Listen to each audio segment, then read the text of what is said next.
Okay, so let's try to work on some problems where we can apply whatever law we have studied. So let me draw a circuit where we have multiple resistors, okay? And let's say we have two batteries, okay?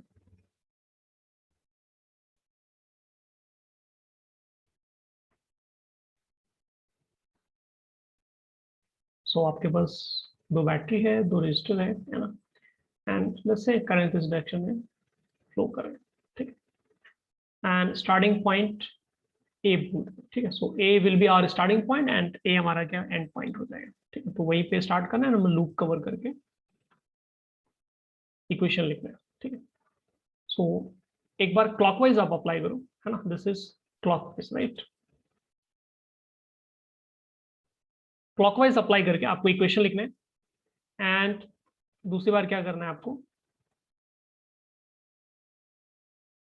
Anti clockwise आपको apply करके equation लिखना है, ठीक है?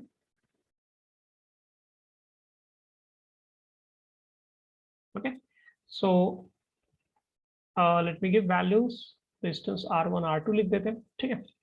And let's say इस battery का जो potential है that is, maybe I will give values, let's say 5 volt है और let's say 3 वोल्ट है, ठीक है? इक्वेशन लिखो सब फटाफट, पहले क्लॉकवाइज के लिए इक्वेशन लिखो and then write for anticlockwise path.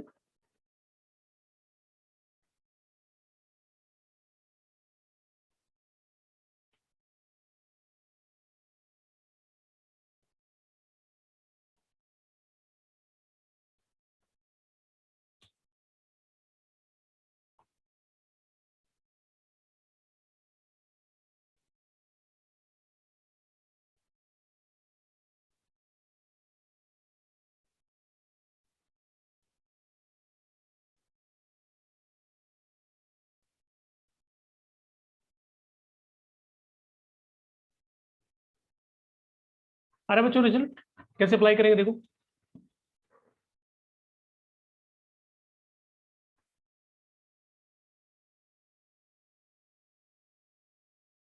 Kirchhoff voltage law को हम लोग शॉर्ट में केवीएल बोलेंगे, ठीक है? So we need to just apply KVL, Kirchhoff voltage law, है ना? कैसे अप्लाई करेंगे देखो बच्चों, क्लॉकवाइज चल रहे हैं, आपका स्टार्टिंग पॉइंट ए से आपने जब R1 क्रॉस किया तो करंट क्या फ्लो हो रहा है, सर्किट में करंट कंप्लीट कर लेते हैं पहले, करंट ऐसे फ्लो हो रहा है, हर जगह करंट क्या है आपका आई फ्लो हो रहा है, राइट? सो R1 जैसे आपने क्रॉस किया तो वोल्टेज में क्या होगा, डिक्रीज आएगा, राइट? पोटेंशियल डिक्रीज होगा, जैसे आपको ये अपना शॉर्टकट आप दिमाग में रखना है, जब भी आप करंट के डायरेक्शन में रेजिस्टेंस को पास क्रॉस करोगे आपका पोटेंशियल डिक्रीज होगा, सिंपल है ना? अब हमें हाई पोटेंशियल लो पोटेंशियल हर एक जगह पर सोचना नहीं है, बस हम लोग कॉमन सेंस यूज करके फटाफट पूरा इक्वेशन लिख देंगे and it will be always correct, है ना? अदरवाइज क्या, फिर हमारे लिए इक्वेशन लिखना ही बहुत टाइम डिस्कस करना पड़ेगा, ठीक है? सो R1 के थ्रू आपने क्रॉस किया, आपका पोटेंशियल डिक्रीज हो गया and that you will write it as minus IR1. फिर R2 को आपने क्रॉस किया और सेम करंट लेकर आप क्रॉस कर रहे हैं, right? So you will write potential decrease again and that value will write it as minus IR2. I into R करने से क्या होता है, आपका पोटेंशियल का वैल्यू मिल जाता है, मैग्नीट्यूड मिल जाता है, एंड प्लस लगाना है माइनस लगाना है, दैट डिपेंड्स कि आप किस डायरेक्शन से किस डायरेक्शन में जा रहे हैं. तो करंट के डायरेक्शन में अगर आप रेजिस्टेंस से क्रॉस करते हैं तो पोटेंशियल क्या आपका डिक्रीज होता है ना? तो पोटेंशियल ड्रॉप को मैं यहाँ पे नेगेटिव हम लोग लिख सकते हैं, कोई दिक्कत नहीं, कोई आपको बहुत रूल नहीं याद रखना है, final minus initial initial minus, एकदम सिंपल अप्रोच, ठीक है? कॉमन सेंस अप्रोच में आपको कोई फॉर्मुला कोई पैटर्न याद नहीं, कॉमन सेंस है, आपको अप्लाई करते आना and it will be always always 100% correct. Then फिर क्या हो रहा है, आप बैटरी को क्रॉस कर रहे हो, अगर आप नोटिस करेंगे बैटरी में तो क्लियर दिखता है कौन सा आपका पॉजिटिव टर्मिनल है एंड कौन सा नेगेटिव टर्मिनल है, क्योंकि सर्किट आप बनाते वैसे ही. सो ये आपका हायर पोटेंशियल है और ये लोअर पोटेंशियल, तो अब बैटरी को आप क्या पॉजिटिव से नेगेटिव आ रहे हैं, है ना? बेसिकली क्या हो रहा है, आपका फिर से वैल्यू डिक्रीज होगा, सो राइट -3. ओके, फिर क्या होगा, आप दूसरे बैटरी को आप क्रॉस करके आगे बढ़ेंगे, दूसरे बैटरी में क्या हो रहा है, क्लॉकवाइज चलेंगे तो नेगेटिव से पॉजिटिव आएंगे, राइट? ऐसे घूम के आ रहा हूँ ना, तो ऐसे नेगेटिव से पॉजिटिव आऊंगा मैं, सो नेगेटिव से पॉजिटिव मतलब इंक्रीज हो रहा है, सो आप वैल्यू लिख दो विच इज +5 एंड इवेंचुअली आप पॉइंट ए पर आ गए, सो टोटल वैल्यू क्या हो गया आपका 0 हो गया, है ना? This is when we are moving clockwise. ठीक है। अगर आप एंटी क्लॉकवाइज जा रहे हैं तो ए से स्टार्ट करूंगा, बट मैं ऐसे नीचे से घूम के जाऊंगा, राइट। सो अगर हम लोग एंटी क्लॉकवाइज जा रहे हैं तो उसके लिए आप इक्वेशन लिखोगे सेम पैटर्न में। तो नीचे से चलते हैं तो पहले बैटरी क्रॉस करना है, लेफ्ट से राइट क्रॉस करूंगा, पॉजिटिव से नेगेटिव, मतलब हायर से लोअर पोटेंशियल में क्रॉस करूंगा, राइट। सो मेरा पोटेंशियल क्या हो रहा है यहाँ पे, डिक्रीज हो रहा है। So I will right -5। फिर मैं लेफ्ट से राइट क्रॉस करूंगा तो नेगेटिव से पॉजिटिव जा रहा है, विच मींस पोटेंशियल इंक्रीज हो रहा है मेरा। सो आई विल राइट +3। फिर मैं ऐसे घूम के गया। अब यहाँ पे आपको शॉर्टकट लगाना है, आपको अब कॉमन सेंस लगाना है, ठीक है। अब हम लोग रूल्स नहीं पढ़ के लगाएंगे, है ना, बहुत रूल से बहुत सर दर्द होता है। आप क्या, आप ऐसे जा रहे हो, ध्यान से देखना, आप जैसे जा रहे हैं वो तो करंट के अपोजिट डायरेक्शन में। तो अगर R2 को आप क्रॉस कर रहे हैं तो R2 को क्रॉस करने के लिए पोटेंशियल का जो मैग्नीट्यूड, मतलब जो डिफरेंस आता है वो I इंटू R2 आता है, दैट इज करेक्ट। लेकिन आप जिस डायरेक्शन में जा रहे हैं करंट उस डायरेक्शन में नहीं जा रहा है, करंट अपोजिट डायरेक्शन में जा रहा है, राइट। तो आप क्या बोलेंगे, sorry I should not write equal to sign, गलती से लिख दिया। तो R2 को जब आप क्रॉस करेंगे तो आप क्या लिखेंगे, डिक्रीज नहीं होगा, आप क्या लिखेंगे, इंक्रीज लिखेंगे, +I/R2, ठीक है। फिर आप R1 को क्रॉस कर रहे हैं, लेकिन आप जैसे क्रॉस कर, आप राइट से लेफ्ट जा रहे हैं, लेकिन करंट तो उस डायरेक्शन में नहीं जा रहा है, करंट तो लेफ्ट से राइट जा रहा था। तो वहां पर क्या होगा, आपको फिर से लिखना पड़ेगा +I/R1, ठीक है। एंड ये इवेंचुअली क्या हो गया, 0 हो गया। तो आप क्लियर देख रहे हैं कि ये जो इक्वेशन है दोनों क्या है आपका सेम है। जस्ट इट्स लाइक सेइंग कि आपका जो पहला इक्वेशन है आप उसको अगर -1 से आप मल्टीप्लाई कर देते हैं तो आपको दूसरा इक्वेशन मिल जाएगा, and it has to be same obviously.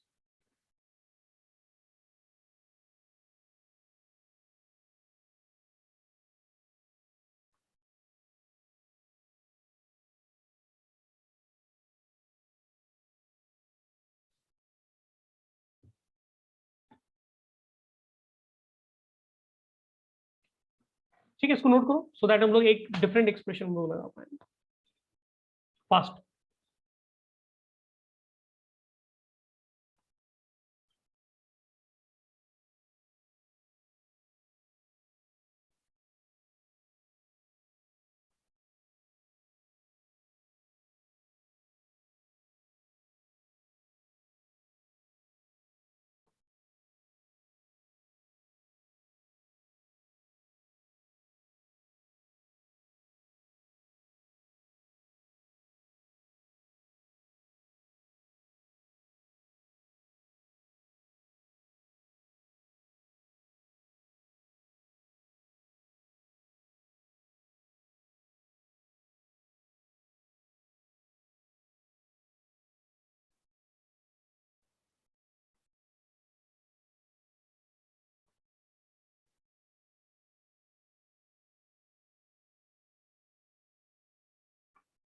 Okay, so I am assuming सारे बच्चे नोट कर लिए, सभी को ये पार्ट क्लियर है, ठीक है। So let's jump on to a different problem जिसमें क्या आपको, आपके पास वेरिएबल्स ज्यादा हैं, circuit looks bit complicated, in fact it's not complete circuit, circuit किसी और का पार्ट है, किसी बड़े सर्किट का पार्ट है। ओके,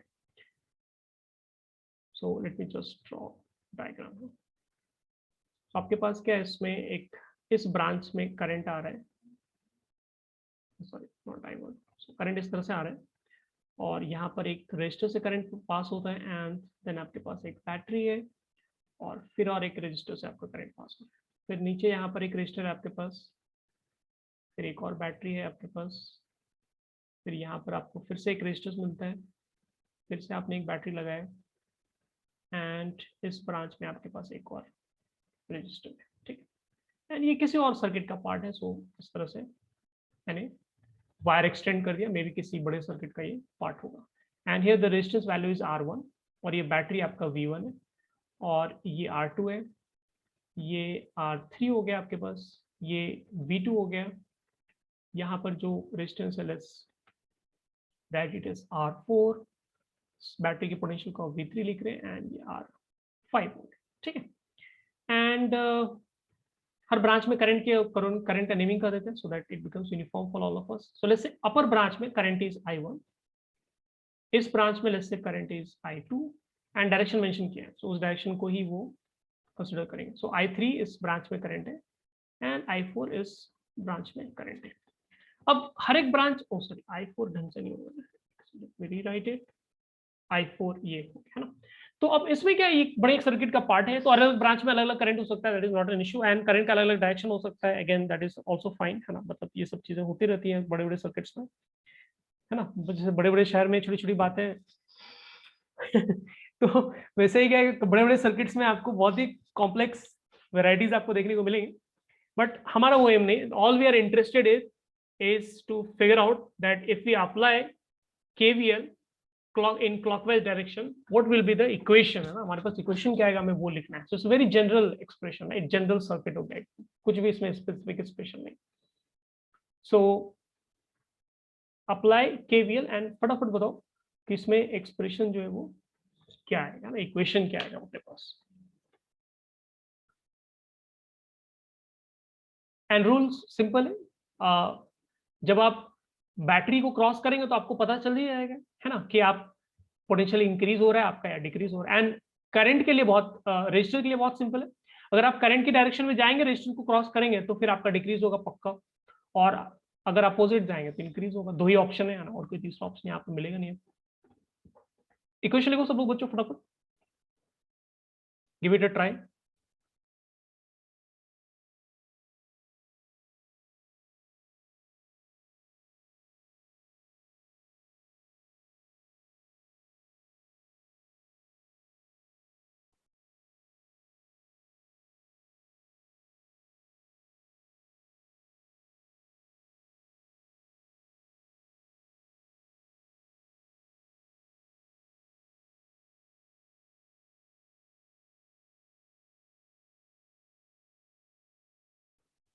बराबर बच्चों, लिख पा रहे हैं हम लोग इक्वेशन? चलो ट्राई करते हैं, ठीक है। So this we are writing for clockwise direction, यानी जो रेड कलर से मैंने बनाया, और maybe I will write it as loop 1 और wait,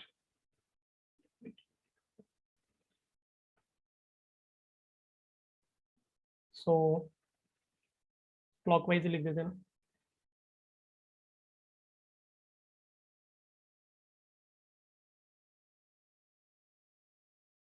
There is some issue. Let me share screen again.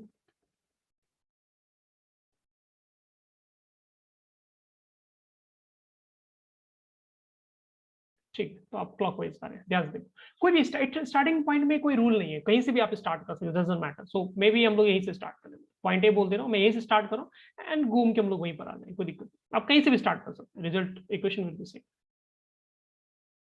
So A से आपने स्टार्ट किया, और ए से जब आप R1 को क्रॉस करेंगे तो आप करंट की डायरेक्शन में जा रहे हैं। ए से, इनफैक्ट मैं सबका नेमिंग कर दे, A B C and D, corners को नेमिंग करने वाले, ठीक है। सो ए से बी जब आप मूव कर रहे हैं तो आप करंट की डायरेक्शन मूव कर रहे हैं, तो सबसे इजी पार्ट होता है यहाँ पे, बिल्कुल कंफ्यूजन नहीं होना चाहिए आपको। तो R1 को आपने क्रॉस किया, आपका क्या होगा, पोटेंशियल डिक्रीज होगा, है ना। उसको आप माइनस साइन के साथ I1 R1 आपने लिख दिया, सिंपल। फिर बैटरी को आप क्रॉस करेंगे तो बैटरी में क्या दिख रहा है, आप नेगेटिव से पॉजिटिव साइड पे जा रहे हैं, विच मीन्स आप पॉजिटिव मतलब आप हायर साइड पे जा रहे हैं, तो वोल्टेज क्या होगा, आपको ऐड करना है, प्लस V1 लिखना है ना, पोटेंशियल आपका इंक्रीज हो जाए। फिर R2 को क्रॉस करेंगे एंड करंट की डायरेक्शन में ही आप जा रहे हैं, सो अगेन क्या होगा, आपके पास पोटेंशियल का आपको डिक्रीज आएगा, right. So you will again right minus I1 R2। तो ये पूरे ब्रांच में ना, ये समझने की कोशिश करो मैं क्या करूँ, ये पूरे ब्रांच में जो आपका करंट है वो क्या है, आपका करंट I1 रहेगा, ठीक है। हर एक ब्रांच में क्या है, आपका सिंगल सिंगल करंट का वैल्यू रहेगा, बिकॉज वो सीरीज कनेक्शन, ठीक है। तो एक पूरे सिंगल मेटल वायर में, इरेस्पेक्टिव आपने कंपोनेंट कुछ भी ऐड किया, पूरे वायर में करंट का वैल्यू क्या होगा, सेम होगा, अंटिल अनलेस कोई ब्रांच वगैरह आपने वहां पे इंट्रोड्यूस किया है। So this is first part, right. और मैं भी, मैं इसको ऐसे लिख देता हूँ, है ना, ब्रैकेट्स में डाल दो, ठीक है। अब क्या B2C आ रहे हैं हम लोग, है ना, this is for A to B जाने में हमें ये दिखा। B2C आप जाएंगे तो क्या, B2C में आप नोटिस करें, आप जिस डायरेक्शन में जा रहे हैं B2C जा रहे हैं, करंट लेकिन उल्टा चल रहा है, तो हमें क्या दिमाग में उल्टा रूल रखना है। तो R3 को क्रॉस करने पे क्या होता है, पोटेंशियल डिक्रीज होता है, लेकिन आप करंट जो आपका अपोजिट डायरेक्शन में जा रहा है तो आपको डिक्रीज नहीं लिखना है, ठीक है। आप क्या लिखोगे, I2R3 लिखोगे प्लस में, यहाँ पे आपको डिक्रीज नहीं डालना, ठीक है, माइनस साइन नहीं डालेंगे, प्लस साइन डालेंगे, क्यों, क्योंकि आप करंट के अपोजिट डायरेक्शन में चल रहे हैं, ठीक है। करंट के डायरेक्शन में चलते तो डिक्रीज होता, आप अपोजिट चल रहे हैं तो एक्चुअली क्या हो जाएगा, इंक्रीज हो जाएगा। सो सिंपल, माइनस नहीं यूज करना, प्लस यूज करेंगे। So this is for B2C जाने के लिए, ठीक है।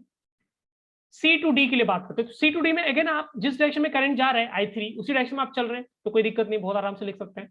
तो सबसे पहले आपने बैटरी को क्रॉस किया, तो बैटरी क्या नेगेटिव से पॉजिटिव जाना पड़ जाएगा आपको, नेगेटिव से पॉजिटिव मतलब इंक्रीज हो रहा है, तो आप क्या लिखोगे प्लस V0।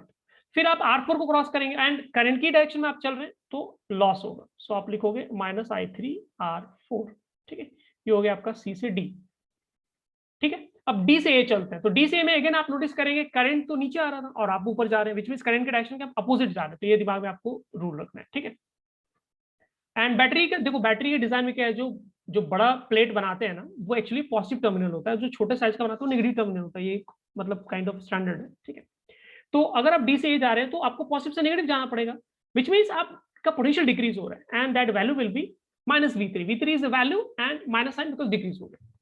एंड आप R5 को क्रॉस करते तो क्या होता, पोटेंशियल डिक्रीज होता, लेकिन करंट आपकी डायरेक्शन में नहीं, करंट तो अपोजिट आ रहा है, तो यहाँ पे डिक्रीज नहीं लिखना, हमें क्या आप इंक्रीज लिखना पड़ेगा। सो फिर I4 इंटू R5 ये उसका वैल्यू हो गया एंड प्लस साइन मैंने लिखा बिकॉज इज इंक्रीज। ठीक है, और सारा वैल्यू ऐड करके आपका क्या आ जाएगा, इक्वेशन 0 आता है, इक्वल टू क्या आना चाहिए आपका इक्वेशन का value, RHS side should be 0। तो ये हमारा इक्वेशन बन गया। अब अगर आपको यहाँ पे I1 पता है, R1 का वैल्यू गिवन है, V1 गिवन है, तो डिपेंडिंग ऑन क्या क्या वैल्यूज गिवन है आप कुछ वैल्यूज फाइंड कर सकते हैं। So this is very very important. आपको सर्किट्स मिलेंगे, सर्किट्स के बहुत सारे छोटे छोटे छोटे पार्ट्स होंगे, हर एक छोटे पार्ट में क्या है आपको इस तरह से अप्रोच लगाकर आपको इक्वेशन सॉल्व करना है। ठीक है, and that is what essentially we are going to do in next few sessions. ठीक है, इसको नोट कर लो बच्चों सब लोग, किसी को कोई डाउट है इसमें तो लेट मी नो। और एज ए होमवर्क है ना, आप ऐसे भी लगा कर देखो ना, आप इस डायरेक्शन में भी लगा कर देखो। ठीक है, and you can pick any starting point, आप ऐसे ही स्टार्ट कर सकते हैं, कोई दिक्कत नहीं। And this is homework man, you must give it a try. So anti clockwise direction में भी आप लगा कर देखो and see if you can get the same equation. ठीक है, इक्वेशन सेम मिलेगा, बस ये होगा कि जहां जहां यहाँ पर माइनस दिख रहा है आपको वो प्लस दिखेगा, जो इक्वेशन में प्लस दिख रहा है वो आपको दूसरे केस में क्या होगा, माइनस दिखेगा। ठीक है, so that's it for today, है ना, इसको आराम से नोट कर लो और इसको रिवाइज भी कर लेना, सो दैट नेक्स्ट सेशन में जब पढ़ेंगे तो और अच्छे से मैं क्लियर, इक्वेशंस लिखने में हमें कंफ्यूजन नहीं होना चाहिए। ओके,